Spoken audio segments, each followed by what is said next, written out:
அனைவருக்கும் வணக்கம். வருஷங்கள் கடந்து போயிட்டே இருக்கு. நமக்கும் வயசாகிட்டே இருக்கு. நாமும் வளர்ந்துட்டே இருக்கோம். நம்ம முடி, நம்ம ஸ்கின், நம்ம ஸ்ட்ரென்த் இதுல எல்லாம் நம்ம சேஞ்சஸ் பார்த்துட்டு இருக்கோம். நம்ம தாத்தா பாட்டிங்கள ஒரு சிலர் இறந்து போயிருப்பாங்க. நிறைய விஷயங்க இந்த உலகத்துல நிறைய மாற்றங்கள் அப்படியே எல்லாமே காணாம போயிடுது. நமக்கு பிடிச்ச விஷயங்களும் மாறிடுது. நம்ம தேவைகள் அதிகமாகுது. வருஷங்கள் கடக்க நமக்கு அனுபவங்களும் கூடுது. Welcome to the mind zone. நான் சௌஜி. வருஷங்களை ரொம்ப ஸ்வீட் மெமரிஸா ஆக்கி நம்ம பின்வரும் சந்ததிகளுக்கு ஒரு அடையாளத்தை கொடுத்தா எப்படி இருக்கும் யோசிச்சு பாருங்களேன். நம்ம முப்பாட்டை எந்த அடையாளமே வச்சுட்டு போல, நமக்கு முப்பாட்டங்களோட அடையாளம் எதுவுமே தெரியாது. ஒருவேளை நம்ம இப்படி பண்ணா ஒரு வருஷத்துல நடந்த 10 விஷயங்களை எழுதி வச்சு நம்ம வயசானப்போ எடுத்து பார்க்கும் போது கண்ணுல தண்ணீரை கண்ட்ரோல் பண்ண முடியுமா என்ன? ஒரு நாள் நல்ல நாளா இருக்கும், ஒரு நாள் கெட்ட நாளா இருக்கும். ஆனா வருஷத்துல நல்ல வருஷம் கெட்ட வருஷம்னு சொல்ல முடியாது. ஒரு வருஷத்துல நல்ல விஷயங்களும் நடந்திருக்கலாம், கெட்டதும் நடந்திருக்கலாம்.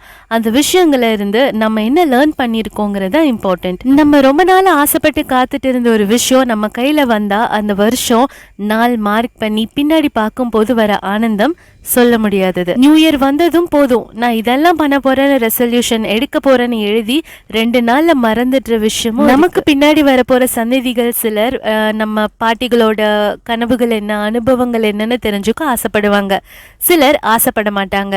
என்னை பொறுத்த வரைக்கும் எனக்கு ரொம்ப ஆசை, என்னோட பாட்டி தாத்தா எதை கடந்து வந்தாங்க, அவங்களோட அனுபவம் என்ன, அவங்களுக்கு பிடிச்சது என்ன, அவங்க எப்படி வாழ்ந்திருக்காங்க அப்படின்னு அதை பார்க்கும் போதுதான் அது வரலாறா மாறுது.